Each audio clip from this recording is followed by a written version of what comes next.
Good morning student and welcome बेटा। तो बेटा हम आपका साइंस का चैप्टर नंबर 4 था, that was structure of an atom, इसको समझने की कोशिश कर रहे थे। ठीक है, अभी तक हमने इसमें क्या क्या पढ़ लिया था और इसको समझना क्यों जरूरत था ये भी मैं आपको बता दूंगा। जैसे कि असल में मैं बता दूं कि असल में जब हमने अगर एटम को समझ लिया तो साइंटिस्ट का ऐसा मानना है कि कहीं ना कहीं हम ये जो यूनिवर्स आपका कैसे बना है ना, किस तरह बना है वो जान पाएंगे। ये इतनी बड़ी जो आप देख रहे हो कि यूनिवर्स बना कैसे, इतना बड़ा जो एक सवाल है, क्वेश्चन है, ये सोल्व हो जाएगा। और साथ में ही जब एटम्स के बारे में ज़्यादा जानते हो हम उसको अच्छे तरीके से और ज़्यादा अच्छे या बुरे तरीके दोनों तरीके से उसको अपने लिए काम में ले सकते हैं। जनरली उसको बुरे तरीके से काम में लिया जाता है, मतलब जैसे आपके एटॉमिक बॉम्ब है, न्यूक्लियर बॉम्ब है, ये सारे एटम की डिस्कवरी के बाद ही पॉसिबल हो पाए ये चीज़ें, जो कि कहीं कहीं पर ठीक भी लगता है, कहीं पर गलत है। लेकिन फिर भी अगर हम एटम के बारे में ज़्यादा अगर जान लें तो हम इसको एक पॉजिटिव वे में अच्छे तरीके से हमारी डेली लाइफ को इम्प्रूव करने के लिए काम में ले सकते हैं। ओके, तो इसलिए हमको इसको पढ़ना ज़रूरी था और हम इसको स्टेप बाय स्टेप पढ़ रहे थे कि असल में किस तरह दुनिया को पहला एटम देखने को मिला। देखने को मीन्स उसका मॉडल देखने को मिला कि किस तरह एटॉमिक मॉडल है, क्या क्या उसके अंदर होता है, किस तरह वो काम करता है। ये सारी चीज़ें करते करते हम आज एटम को किस तरह देखते हैं। ठीक है, ओके। अच्छा, अब एक और चीज़ के अभी तक हमने इसमें क्या पढ़ लिया था। फर्स्ट हमने इसका इंट्रोडक्शन पार्ट पढ़ा था। ठीक है, उसमें हमने आपको डाल्टन जो साइंटिस्ट है उसका कुछ पार्ट पढ़ाया था और उसके कुछ पार्ट था, और एक फिर मेन साइंटिस्ट आया था, डेट वाज जे थॉमसन। उन्होंने वर्ल्ड फर्स्ट एटॉमिक मॉडल दिया था आपको। देन प्रोसीड फर्दर आपके आए थे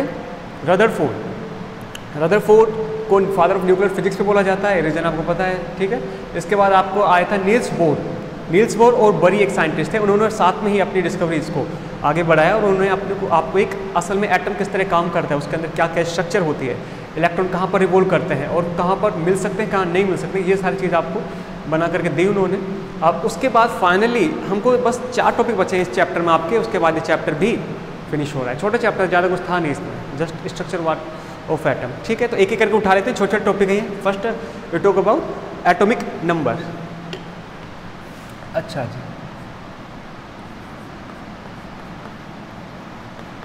एटॉमिक नंबर आपको पता है एटम के अंदर क्या क्या चीज़ें होती हैं। एटम के अंदर होता है एक न्यूक्लियस और उसके अराउंड क्या होती है, ऑर्बिट्स होती है इलेक्ट्रॉन्स की, उनमें इलेक्ट्रॉन फिल हुए रहते हैं, है ना। अंदर क्या होता है, न्यूक्लियस के अंदर क्या क्या होता है, एक तो होता है प्रोटॉन, एक होता है न्यूट्रॉन और इलेक्ट्रॉन तो उसके बाहर होते हैं। ठीक है, और ये आपके प्रोटॉन न्यूट्रॉन प्रेजेंट होते हैं आपके कहाँ पर, ये दोनों के दोनों प्रेजेंट होते हैं आपके न्यूक्लियस में। ये न्यूक्लियस में प्रेजेंट होते हैं, इसलिए इन दोनों पार्टिकल्स को न्यूक्लियॉन्स भी बोलते हैं। क्या, न्यूक्लियॉन्स।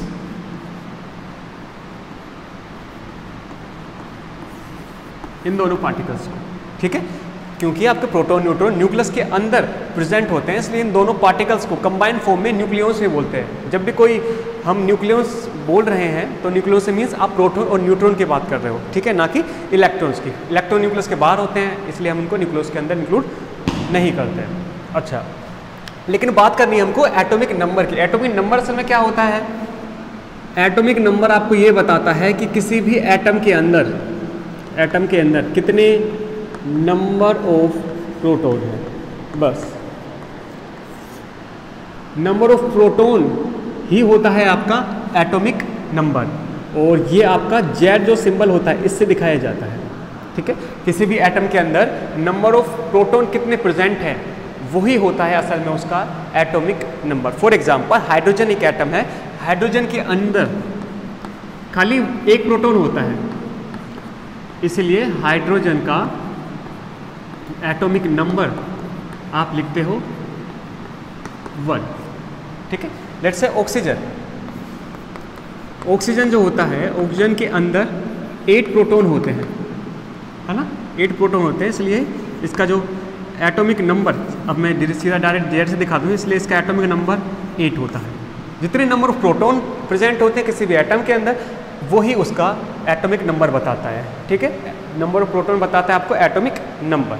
ठीक है, प्रोटॉन की अगर मैं बात करूँ, खाली आपका जो हाइड्रोजन होता है, हाइड्रोजन के अंदर ही एक प्रोटॉन और एक इलेक्ट्रॉन होता है, उसके अंदर न्यूट्रॉन नहीं होता है। इस चीज़ को थोड़ा कहीं दिमाग में रख लीजिए कि hydrogen does not have neutron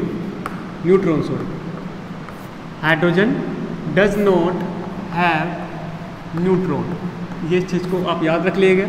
hydrogen के अंदर खाली एक प्रोटॉन और एक न्यूट्रॉन ही प्रेजेंट होता है, उसके अंदर एक प्रोटॉन और एक इलेक्ट्रॉन प्रेजेंट होता है, उसके अंदर न्यूट्रॉन नहीं होता है। इसके अलावा रिमेनिंग जो भी एलिमेंट है दैट आल्सो है proton as well as neutron.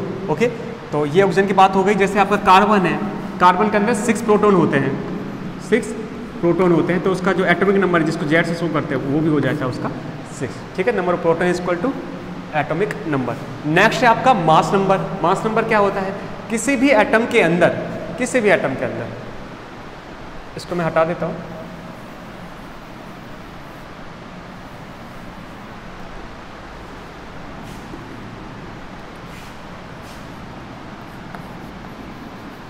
Mass number. Mass number क्या? किसी भी एटम के अंदर, किसी भी एटम के अंदर नंबर ऑफ प्रोटॉन और नंबर ऑफ न्यूट्रॉन, किसी भी एटम के अंदर कितने नंबर ऑफ प्रोटॉन है और कितने नंबर ऑफ न्यूट्रॉन है, अगर आप इन दोनों को सम करके बता दें, सम करके, तो वो होगा आपका मास नंबर। ठीक है, और इसको डिनोट करते हो आप ए से, इसको दिखाते हो आप ए से, और एटॉमिक नंबर को दिखाते हो आप जेड से, मैं यहाँ लिख देता हूँ, और मास नंबर को दिखाते हो आप कैपिटल ए से। Both are written in capital. ठीक है, तो किसी भी एटम के अंदर number of proton and number of neutron का sum, the sum of number of proton and number of neutron of any atom is called mass number. ध्यान रखना, इसमें मास आ रहा है, आप कंफ्यूज हो सकते हो कि इसका मास ले रहे हैं यहाँ पे, मास नहीं, खाली उनका मास का नंबर। मतलब अगर आपको एटम का मास निकालना पड़े तो आप खाली 6 मतलब नंबर ऑफ प्रोटॉन का मास और इतने नंबर ऑफ न्यूट्रॉन, उनका ही मास आप इंक्लूड कर लो, आपके पास उसका मास आ जाएगा। ठीक है, ये खाली आपको नंबर्स बताता है, नंबर, ना कि उसका एक्चुअल मास। दोबारा बोल रहा हूँ, मास नंबर खाली आपको नंबर्स बताता है, नंबर्स, ना कि एक्चुअल मास बताता है। ठीक है, again I repeat it, the sum of number of proton and number of neutron is called mass number. ठीक है, जैसे कि ऑक्सीजन का मास नंबर 16 होता है, ऑक्सीजन का मास नंबर 16 होता है, इसके अंदर 8 प्रोटॉन होते हैं और 8 इलेक्ट्रॉन होते हैं। ठीक है, हाँ, हाइड्रोजन का जो एटम ये मास नंबर होता है हाइड्रोजन का, हाइड्रोजन को जो मास नंबर होता है वो 1 होता है। क्यों?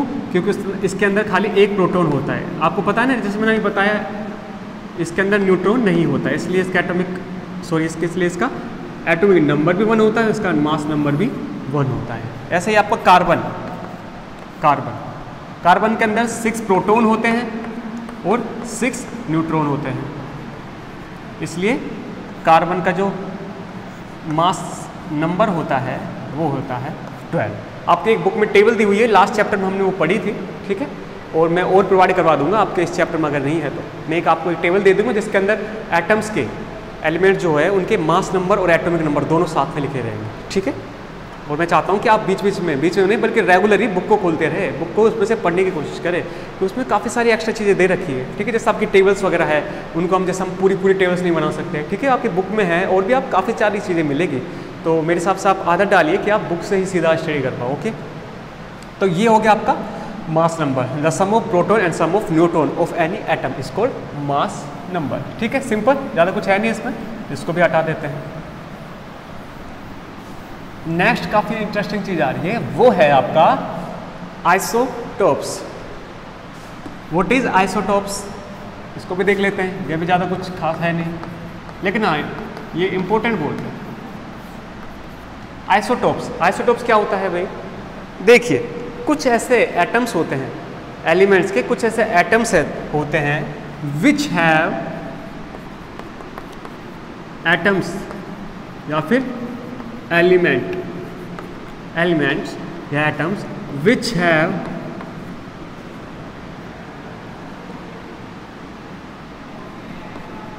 Same atomic number but have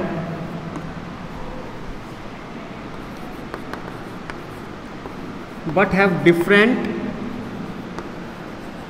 mass number is called isotopes. क्या है कहने का मतलब कि ऐसे एलिमेंट या एटम जो कि which have same atomic number but have different mass number. Atomic number तो सेम होता है, मतलब उनके अंदर नंबर ऑफ प्रोटॉन तो सेम होते हैं, लेकिन मास नंबर अलग हो जाता है। मतलब सम ऑफ प्रोटॉन और न्यूट्रॉन, इनका जो नंबर आता है वो कईयों में अलग अलग आ जाता है। जैसे मैं हाइड्रोजन की बात कर लेता हूँ। हाइड्रोजन के यूनिवर्स में 3 आइसोटोप्स मिलते हैं, 3 आइसोटोप। देखिए मैं लिख देता हूँ यहाँ पे।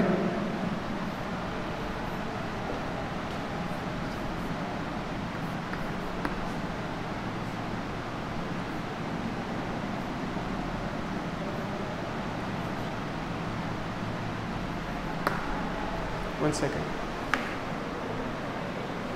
यस, हाँ तो हमने 3 आइसोटोप लिख दिए हैं, ठीक है।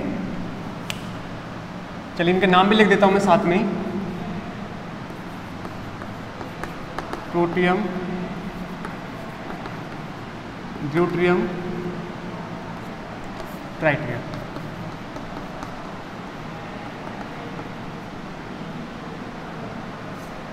प्रोटियम, ड्यूट्रियम, ट्राइटियम, ठीक है। तो ये इनका नेम है।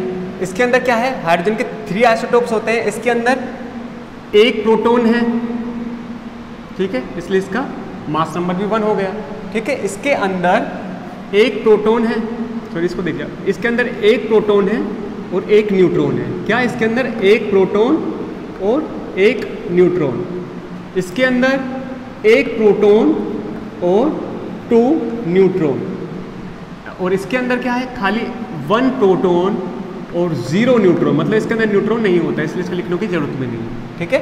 इस चीज़ को थोड़ा अच्छे से कहीं पर आप लिख लीजिए कि ये क्या है। हाइड्रोजन जो होता है उसके 3 आइसोटोप्स नेचर में प्रेजेंट होते हैं। प्रोटियम जिसके अंदर एक प्रोटॉन होता है खाली, न्यूट्रॉन उसके अंदर नहीं होता है। ड्यूट्रियम उसके अंदर एक प्रोटॉन और एक न्यूट्रॉन होता है, ठीक है, उसके अंदर कोई अदर एलिमेंट नहीं होता है। ट्राइटियम जो है उसके अंदर 1 प्रोटॉन एंड हैव 2 न्यूट्रॉन, ठीक है। इनको बोला जाता है आइसोटोप्स। अब यहाँ पे कमाल की चीज़ देखिए। अच्छा, मैं इस सिंबल को ही बता देता हूँ। आप एटॉमिक नंबर और मास नंबर अगर किसी एलिमेंट्स का दिखाना हो तो आप कुछ इस तरह से दिखा सकते हो। जैसे मान लीजिए मैं अगर फॉर्मूला लिखूँ, यहाँ पर इस बॉक्स में से आ जाएगा उस एलिमेंट का नेम, ठीक है। यहाँ पर आपका एटॉमिक नंबर आ जाएगा और यहाँ पर आ जाएगा उसका मास नंबर, ठीक है। लेट्स से हमको ऑक्सीजन का लिखना है, ऑक्सीजन, तो ऑक्सीजन का क्या होता है, ऑक्सीजन का पहले तो आपने ये सिंबल बना दिया, ठीक है। नीचे क्या आएगा, एटॉमिक नंबर, ऑक्सीजन का एटॉमिक नंबर होता है 8। ऊपर क्या आएगा, मास नंबर, ऑक्सीजन का मास नंबर होता है 60, तो इस तरह दिखाई जाएगा। ऐसे ही आपका कार्बन है, कार्बन का एटॉमिक नंबर होता है 6 और उसका मास नंबर होता है 12, तो इस तरह आपने इनको शो कर सकते हैं। उसी की तरह मैंने उसी फॉर्म में यहाँ की है। ये आपका क्या है, ये आपका एटॉमिक नंबर है Z और ये आपके मास नंबर है A, ठीक है।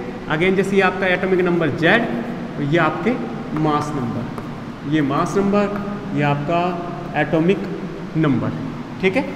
तो एलिमेंट विच है सेम एटॉमिक नंबर, इनके एटॉमिक नंबर सेम है 1 1 1, तीनों के एटॉमिक नंबर तो सेम है but have different mass number. Mass number इनके डिफरेंट है, इसका 1, इसका 2, इसका 3, ठीक है। तो ये है बेटा बात हो गई आइसोटोप्स की। अब एक और आइसोटोप होता है नेचर में, वो होता है क्लोरीन का। क्लोरीन का आइसोटोप थोड़ा सा अलग होता है, उसको थोड़ा सा देख लीजिए उसका क्या बिहेवियर रहता है।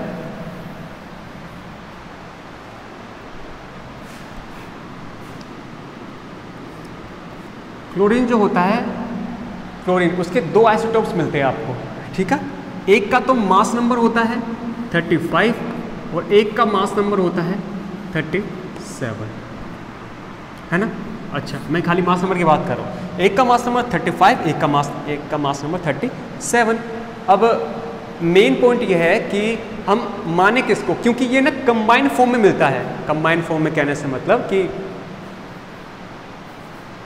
अगर मान लीजिए आपके पास 4 ग्राम क्लोरीन है, 4 ग्राम आपके पास क्लोरीन है, तो उसमें 3rd पार्ट तो रहेगा क्लोरीन 35 और उसके अंदर 1 पार्ट रहेगा क्लोरीन 37। ये आपको कंबाइंड फॉर्म में मिलता है। तो इसका क्या करें कि सर आपको क्लोरीन इस तरह मिल रहा है, इस तरह मिल रहा है और कंबाइंड फॉर्म में मिल रहा है, अलग अलग मिल ही नहीं रहा। तो इसका मास नंबर क्या माने हम, 35 माने या फिर 37 माने मास नंबर, ठीक है। देखिए तो इसका मास नंबर अपन क्या माने, ये मेन पॉइंट है जो कि अपने को समझना है। अब उसके लिए देख लीजिए क्या कर सकते हैं हम। साइंटिस्ट ने बोला आपने इसका एवरेज निकाल लीजिए। हाइड्रोजन के जो भी आइसोटोप्स मिल रहे हैं ना, ये कंबाइंड फॉर्म में नहीं मिल रहे थे, है ना। मतलब आपने अगर हाइड्रोजन कहीं पे लिया तो वो ये भी हो सकता है सिंगल, ये भी हो सकता है सिंगल, ये भी हो सकता है। लेकिन क्लोरीन के आइसोटोप्स की जब भी आप बात करते हो तो पूरी वर्ल्ड में कहीं पर आप क्लोरीन ले लीजिए, उसके अंदर थर्ड पार्ट तो रहेगा ये आपका 35 और 1 पार्ट रहेगा उसमें क्लोरीन 37। तो क्या किया साइंटिस्ट ने बोला आपने इनका एवरेज निकाल लीजिए।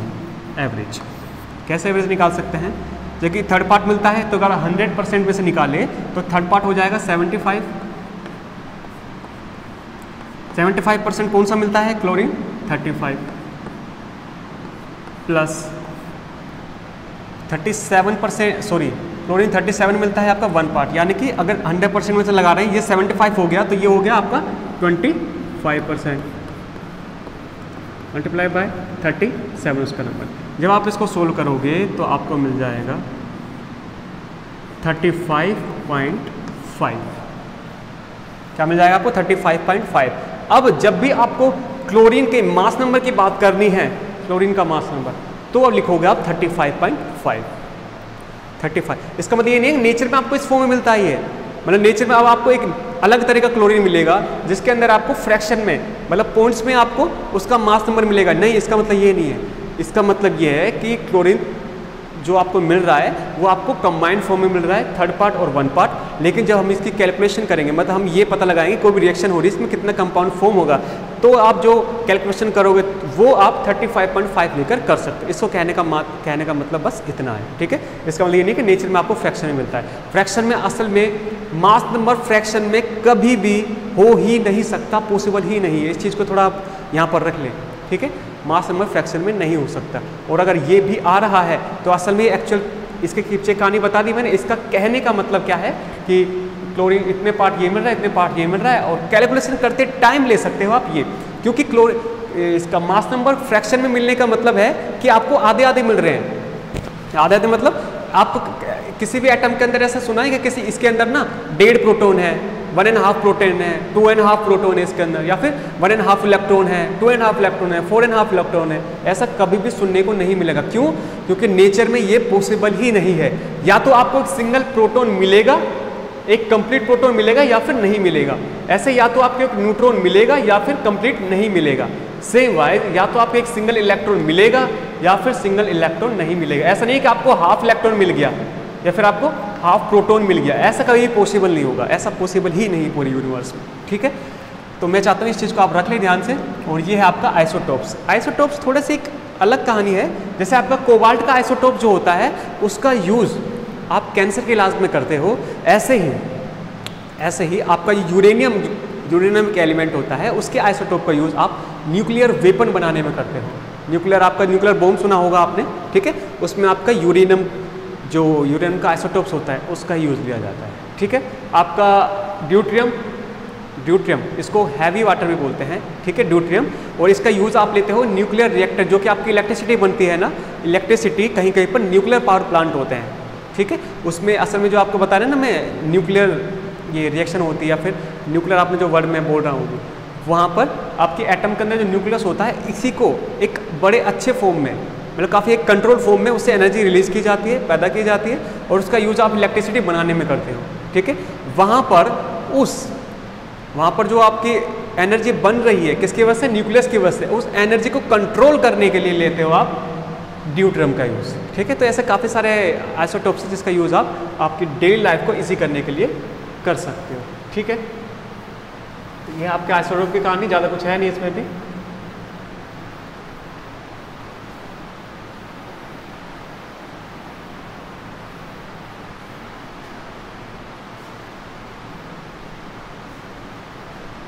नेक्स्ट है आपका आइसोबार्स।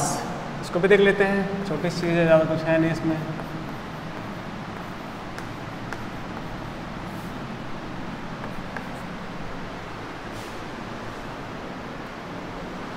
यस, देखिए लास्ट नंबर बच गया था आइसोबार। इसको देख लेते हैं क्या होता है ये। आइसोबार जस्ट आइसोटोप्स का जस्ट अपोजिट होते हैं, जस्ट अपोजिट। उसमें क्या था, एटॉमिक नंबर सेम थे और मास नंबर अलग अलग था। इसमें क्या होता है, आपको सेम तो मास नंबर मिलते हैं, सेम मास नंबर मिलता है, बट आपको मिलते हैं डिफरेंट एटॉमिक नंबर। आपको मिलते हैं different atomic number. Elements which have, लिख सकते हैं इसकी आप डेफिनेशन में लिख सकते हो, elements which have same mass number but have different atomic number. Mass number को आप दिखाते हो ए से, एटॉमिक नंबर को आप दिखाते हो जेड से। उसमें क्या था, सेम आपको एटॉमिक नंबर मिल रहा था, मास नंबर डिफरेंट था। आपको आइसोबार्स में जैसे इसका अपोजिट है, मास नंबर आपको सेम मिलते हैं और एटॉमिक नंबर आपको अलग अलग मिलते हैं। फॉर एग्जांपल आपका कैल्शियम और आर्गन, कैल्शियम और आर्गन, इन दोनों के जो मास नंबर है, मास नंबर वो आपको सेम मिलते हैं। जैसे कि इसका मास नंबर 40, इसका भी मास, हाँ, लेकिन इनका जो एटॉमिक नंबर जो होता है, जैसे कि इसका 18 होता है।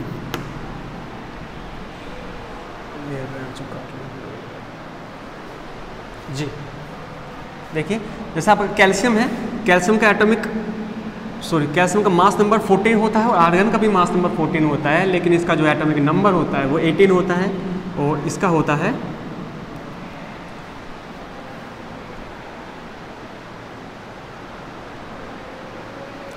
और कैल्शियम का जो एटॉमिक, चलिए इसको हटा देते हैं।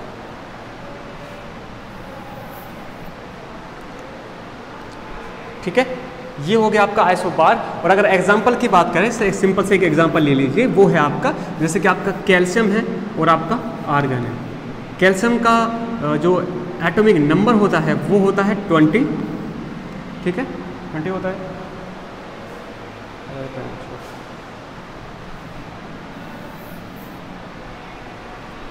ओके, तो अगर इसके आइसोबार हो गया आपका। आइसोबार के एग्जांपल्स की बात करें तो इसका एग्जांपल आप सिंपल सा ले सकते हो, जैसे कि आपका कैल्शियम है और आपका आर्गन है।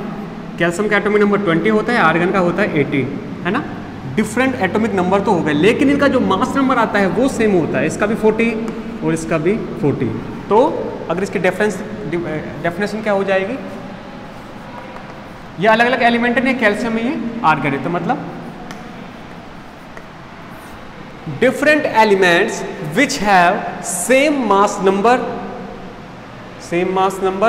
but have different atomic number that is 18 and that is 20। ये एक एग्जांपल था आइसोबार्स का, ठीक है। तो आई थिंक आपको ये आइसोबार समझ आ गया, ये जस्ट अपोजिट होता है आइसोटोप्स का। अब ये 4 टॉपिक छोटे छोटे सामने पढ़े, अगर किसी स्टूडेंट को कहीं पर भी कोई तकलीफ दिक्कत आती है तो बिल्कुल बता सकता है। और एक और चीज़ बेटा, आप अब से पर्सनल मैसेज जो आप करते हो, व्हाट्सअप जो आपको दे रखा है उस पर कोई पर्सनल मैसेज नहीं करेगा। आप जो भी आपको चीज़ बोलनी है वो सीधा सीधा ग्रुप में बोलिए आप, ठीक है। पर्सनल मैसेज कोई नहीं करेगा, जो प्रॉब्लम है आप ग्रुप में डालिए। तो ठीक है, जब तक मजे करिए। Thank you student.